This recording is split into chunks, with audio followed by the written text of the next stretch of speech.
Kristi Meshini, edhe policia ndryshoi strategjinë dhe mënyrën e dhunës, edhe cilësinë e gazit, edhe dozën e piperit në ujë. Vetëm ne vazhdojmë me të njëjtën protestë këtu e 13 vjet.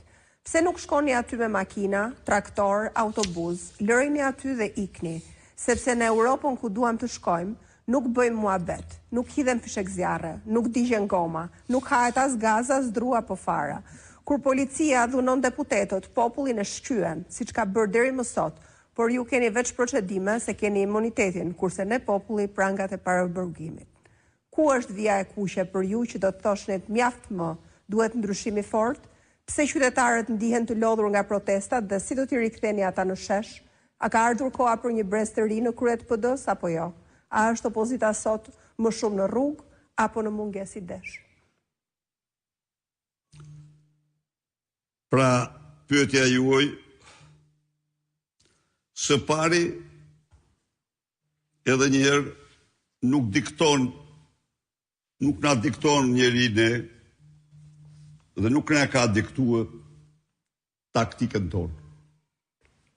Kur paqësore është zgjedhja jonë. Me besim në plot se kjo është më e mira. Vija e kuqe jonë është protesta gjenërzim në Edi Ramës.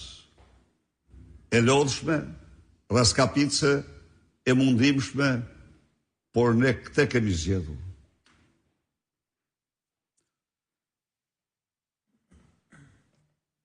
Vija e kuqe jonë si protest gjenërzim në Edi Ramës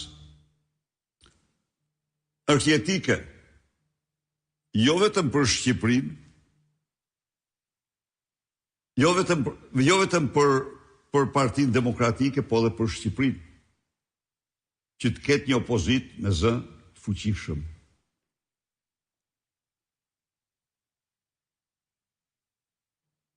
Ata që mërzitën, Kris, nga protesta e Partisë Demokratike, gabojnë, në qoftë se janë kundërshtar të regjimit. Gabojnë shumë. Protesta e Partisë Demokratike është zëri atyre qytetarëve që guxojnë të dalin në rrugë. Për çfarë çështjesh? Dalin në rrugë për çështje të cilat janë një lloj rënuese për çdo qytetar të ndershëm të këtij vendi, pavarësisht nga bindjet politike.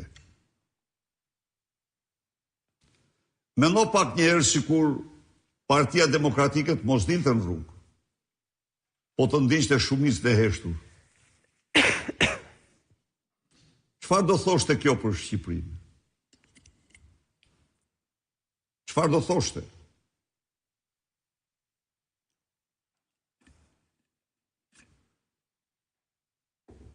Çdo qytetar dhe ju përfshi do të ketë një gjë parasysh, se Shqipëria sot është një diktaturë autoritare. Një diktaturë autoritare që dallon nga diktatura totalitare, sepse kjo e pranon pluralizmin, por kjo e shtyp pluralizmin. E shtyp pluralizmin. Ata të cilët ka një dyshim në këtë, me lejo të ushtrojnë pyetjen bashkë. Në cilin regjim arrestohen si persona ndën hetim, vitin elektoral lider të opozitës. A mund të realizoni ju se çdo thot kjo? Në cilin regjim? Vitin elektoral arrestohen liderët e opozitës si persona në hetim. Cili është qëllimi i këtij arrestimi? Qëllimi i tij është një dhe vetëm një: të marrë, të grabisë zgjedhjet me çdo kusht.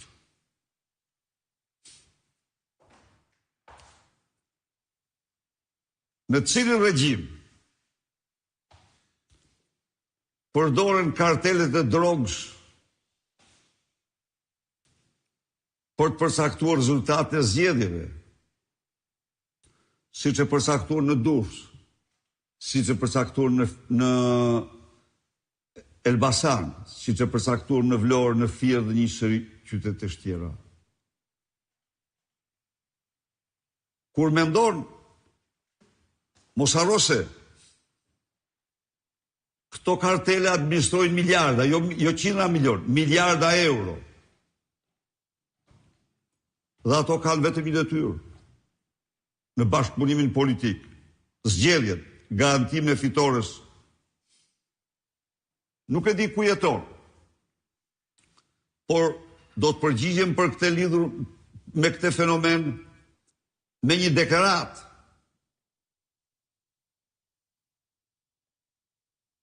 Të Michael Gallagher, deputet më të nderuar në Parlamentin Evropian, koordinator i Partisë Popullore në Parlamentin Evropian me grupe tjera parlamentare. Çfarë tha? Çfarë deklaroi? Ai kryesoi delegacionin parlamentar të Parlamentit Evropian në vëzhgimin e zgjedhjeve.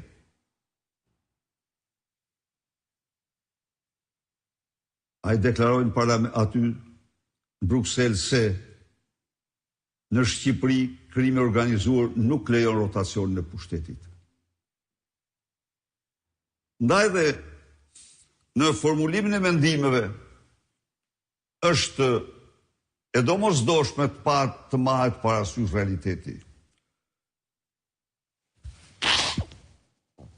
Unë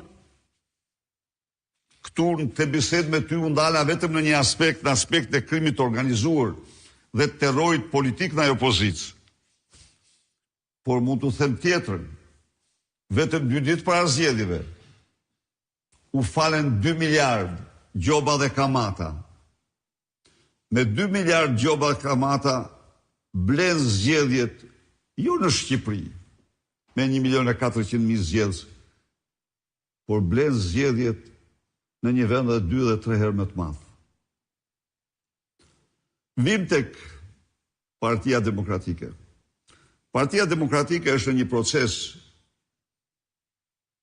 riorganizimi, ripërtritje në demokratikun që ka njohur. Partia Demokratike ka garë në të cilën janë të ftuar të marrin pjesë që të gjithë, por ka një kusht i dashur Kris. Kur Edi Rama nuk do mund të përcaktoj kryetarin e kësaj partije. Për këtë të garantoj. Dhe çdo demokrat është i mirëpritur.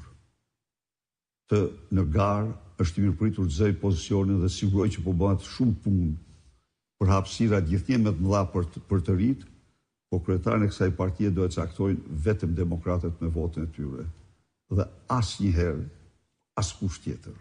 Faleminderit. Lisman Mhjelli, përshëndetje doktor.